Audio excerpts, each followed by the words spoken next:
And good morning. Welcome back to Live from the Heartland. Just like every Saturday morning, we're up here on the stage at the Heartland Cafe on the corner of Lunt and Glenwood.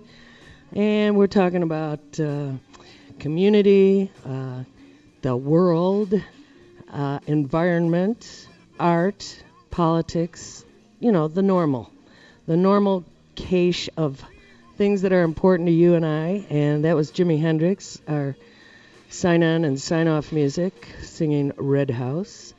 We're really happy to have as a guest today an old good friend and a great artist, Lester Dore. He's going to talk to us about Art Surge, which is hanging on the walls around us, and many other things because we have a long history with Lester, so we'll be spending a good amount of time. Before we sign off today, Lisa Smith and I will be conversing about a variety of activities that both of us are taking part in, so that we'll be interviewing each other. It'll be an experiment. She'll be interviewing me, I'll be interviewing her, you'll be listening to it all and telling us what you think.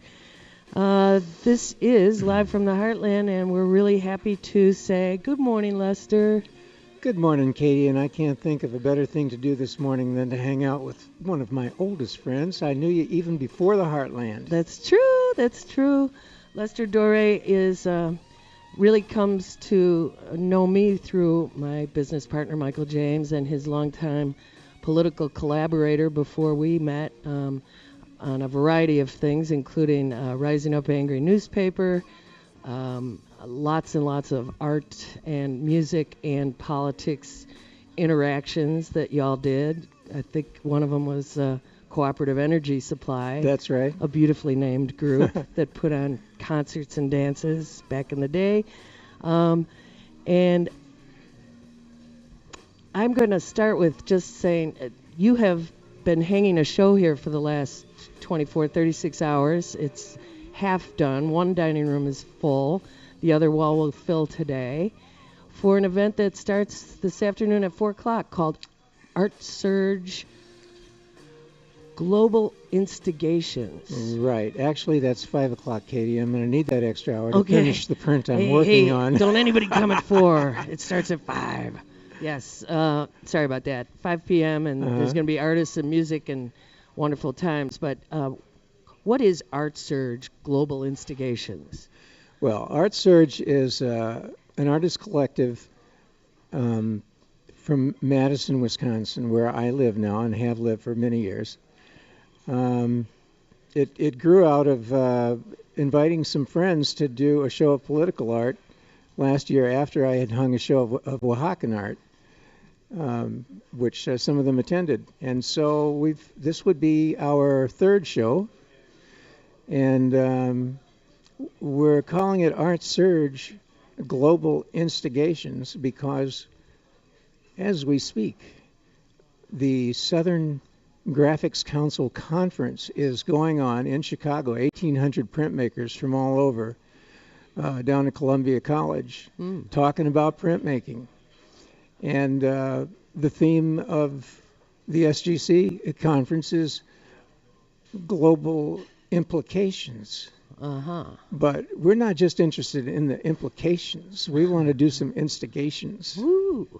All right. Never change. So clearly there are, it was interesting to watch people's reaction to just the half of the show last night as folks started, streaming in after you hung the wall. How many artists are represented by what's up here right now? Oh, let me see. 1, 2, 3. I don't know, about 10, I think. About 10 artists. Yeah. That's pretty good. And there's 4 more coming. All right. That's fantastic. And one of them is your son, right? That's but we don't. Yeah. Okay. Yeah. Sorry. We don't what? We don't go there? We don't go there. We don't. He prefers to not be owned by you. Yeah, that's right. Okay. Prairie has always had a mind of his own. I wonder where he got that. Okay. So, global instigations. One of the things that I read in preparation for this interview was an article that you sent me by Howard Zinn. What are the responsibilities of an artist, of the artist? In time of war. Well, this one didn't have that ending to it, but Okay. but he did. It was in the intro. He said, when we live in a time when war, far from being eliminated, is a continuing fact of life for many, yada yada." And then he goes on to the responsibilities of an artist. And I really like Howard Zinn's writing, but I was surprised to hear him so articulate about art and its responsibility. I think there must be an artist hidden in him. Yeah. Yeah. Well, he is an artist. Yes, he is. But with words. And who knows? Maybe he makes wonderful doodles. How is it that... so you started this, as you said, the folks who showed up at your show, and that was the Oaxacan Prince? Yeah. Last spring. And that was in Madison? And that was in Madison. That instigated Art Surge. Yeah. Is there any reason, any connection with using the word surge to the... Oh, yeah, just a little. Okay. I thought so. All right. So that last fall, or is that when they were doing the... no, it was a year ago that they... Yeah. That the Bush administration was... yes, our first Art Surge show was in the summer. Yeah. So they were defining their next war strategy as the surge, quote unquote, the surge. And now we're surging again, evidently. We're surging in Afghanistan now. Right. However, as Rachel Maddow pointed out last night in her inimitable fashion, don't we love Rachel Maddow? Oh, yeah. How about it? Yeah. Anybody out there love Rachel Maddow? Give it up yeah. For Rachel. I mean, one of the saving, yes, the breakfast patrons agree, even though they were very quiet and polite in their applause. But Rachel does things like noting the difference between this administration and the last. In one way, not putting an acronym or a war title on the Afghan surge, as it were, not calling it that. In fact, putting it in the budget as overseas contingency operations. Right. And actually it shows up on the budget, which is the big difference, because Yeah. the Bush folks never wanted us to know what we were spending on the war, as if it was like something that came up every quarter. I was like, oh, surprise, we're still having a war. I guess we need to pay for it. And now it's appearing in the budget with its a real dollar amount next to it. Sorry, I went off there. Yeah, well, that's okay. Rachel. I'm hoping that this seeing the truth about it will make people realize how much money we spend on wars. Yeah, and how not much... only this war, but we're still paying interest on the money that we borrowed to fight the last war and the war before that and the war before that. Right before we came on the air, we were talking about how long we've been at war, and we actually can't remember not.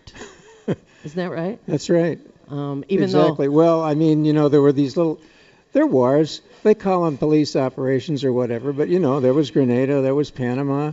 After Vietnam, we have managed to make little wars as needed. Right. Whether or not they involved U.S. troops, we've been supplying arms and money for wars from everywhere from El Salvador to places in Africa that folks didn't know what we were doing in. And now the gun dealers are supplying they're supplying guns for the wars between the narcotraficantes in Mexico. Yeah. So yeah, it's a war culture here that we live in here. But most of us aren't directly affected by it. And that's why artists... Except in our failing schools, our crumbling infrastructure, a few other things not addressed here at home. Right, but we don't connect that to the fact that we spend so much money and so much of our national treasure and our greatest national treasure, which is our people, our young people. Human beings. Who are being sent off to these wars. Don't you think people are making that connection more than they did in our youth? Man, I hope so, but there's a lot of soporific activities going on, in the mass media. They like people to not to really wake up to what's going on. So there's plenty of stuff to keep people kind of either numbed out or distracted. And that's why the artists have an important role in time of war.